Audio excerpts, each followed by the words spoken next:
Hello, and welcome to Controllers Tech.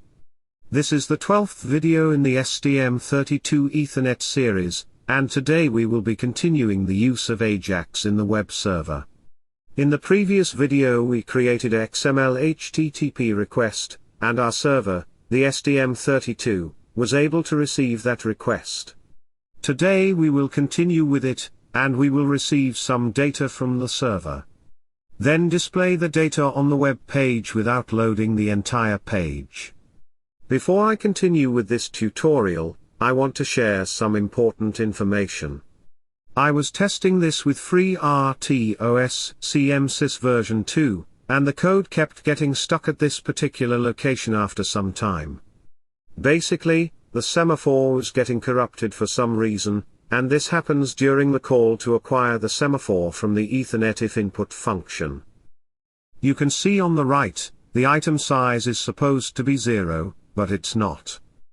The value field on the web page just gets empty at this stage, as the server is not sending any data to the web page.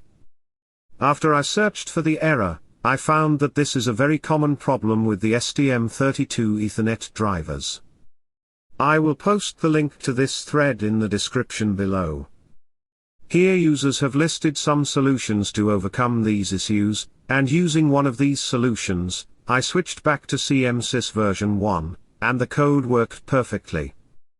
So I would advise you guys to use the CMSys version 1 of the FreeRTOS in the Ethernet programming. Alright, since this is the continuation from the previous tutorial, let me rename the previous project to Part 2. Now let's load the project in the Cube IDE.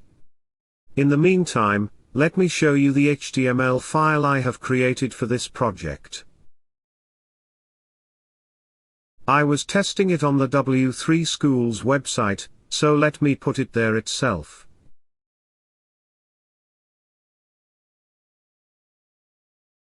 If I press the Start button, the data gets loaded in the value field. Notice that this data is refreshing every 1 second. By the way, this is fetching the data from the W3 Schools server, so it won't work anywhere else. We will modify it to work with our server. If you notice, under the script tag, we have the same code. We will create a variable to store the request. Then the onload function will create a new XML HTTP request. This timer function is a new addition here. This function will be called periodically, and inside it we will write another function, which will be called whenever the status of the XHR changes. Here we will update the value of the text area, which we have defined later in the body. The value will be updated based on what response is sent by the server when it received the XHR request. Just like the previous tutorial, we have to initiate the XHR request by using the open method. As I mentioned before, this particular URL only works with this website, and you can just put it in the browser URL. So this is the data sent by the server, when requested through this URL. We will change the URL later according to our server. Anyway, we use the open method to initialize the XHR request. Then send the request to the server using the send method. In the end we will set the timeout for the function to be called periodically. I am setting the period to be 1 second. So the timer function will be called every 1 second, and only the value field in the text area will be updated in each call. I have set this start button to call the timer function once, and after that it will keep running every 1 second. If you don't want to set the start button, and want to call the timer function automatically, you can call the timer function here, just after the page gets loaded. And you can see this time it is displaying data without pressing the start button. But I will stick with the start button for now. Alright, now we will modify our previous index file, and add this code to it. So open the project folder, middleware, third party, LWIP, source, apps, HTTP, and open the FS folder. Here is our index.html file from the previous project. Let's open it in the editor. We already have a script tag from the previous video, we will just add the new function to it.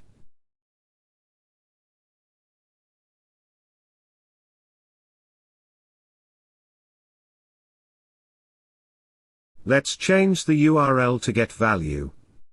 Later we will add this in the server file to look for this URL, and send the value to the client. I am adding this time a function here, just in case you guys want to display the values without the start button. Now we have to add these things in the body of our index file. Here are the green and blue buttons. Let's add the code after this.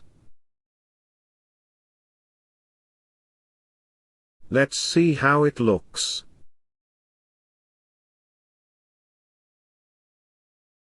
This is fine, the button and text area positioning is perfect. Alright, everything is fine so far, now let's open the Cube IDE.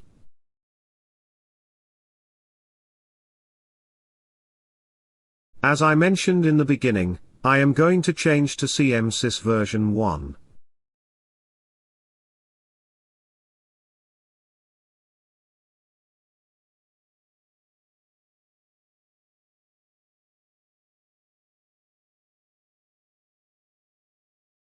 Also, I am disabling the new library reentrant. Save the project to generate the code. We will have to deal with all the errors again, so let's start by generating the fsdata.c file first. Now build the code to see the errors. Alright, first we have the error for fsdata custom file. Go to its definition, and set it to 0.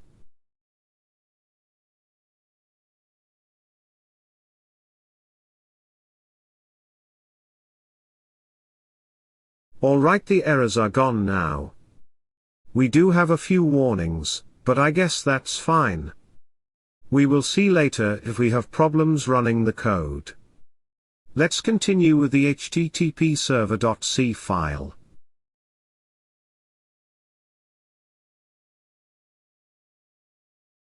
We will add one more condition to check for the getValue URL.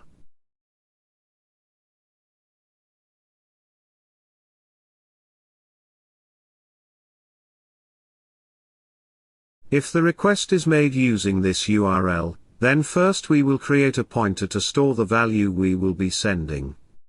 Then allocate the memory for this variable.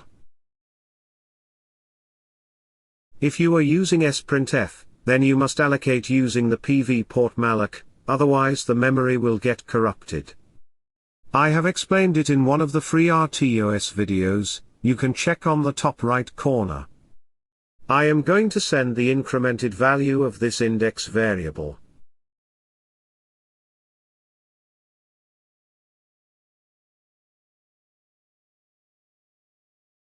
Then NETCONN write will write the data, similar to how we did in the previous tutorial.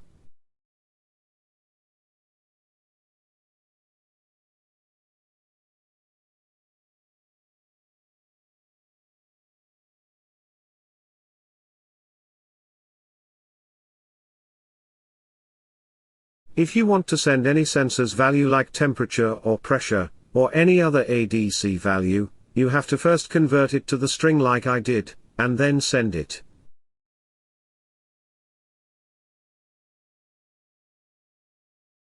In the end, free the memory allocated for the buffer. Let's build and debug the code. We will also check the requests on the Wireshark. Here I am going to filter the HTTP requests. Alright, let's open the web page. You can see all the requests made on the Wireshark.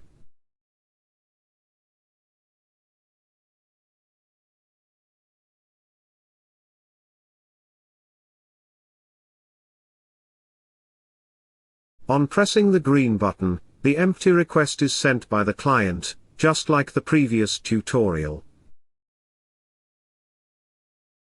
Now let's press the Start button.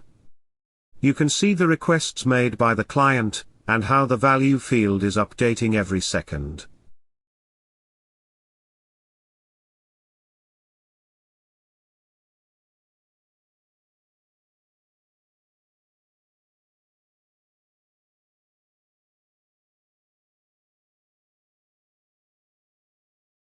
If we try to access any other page, it will show the 404 error.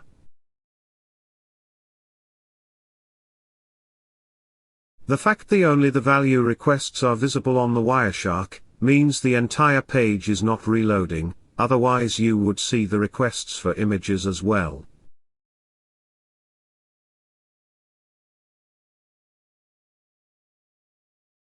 Alright, let me show you one more thing, where I will uncomment this time a function, so that the function will be called after the page has been loaded. This way we don't need to press the Start button to start retrieving the values. We need to generate the FS data file again with this updated code.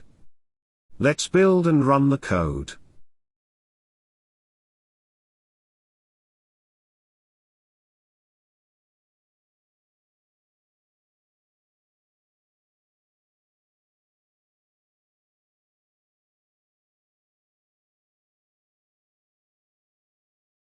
Alright, you can see the values started updating after the page loaded fully. So it depends on how you want this to work. We saw how the use of AJAX made it possible to only update a specific section of the web page, instead of reloading the entire page. I hope you understood the video. I know I didn't send any HTTP OK response. You can take care of that part if you are building an application for this. This is it for the video. I will see if I can make a video on TFTP protocol, but it's not in the near future plans as of now. Leave comments in case of any doubt. You can download the code from the link in the description. Keep watching, and have a nice day ahead.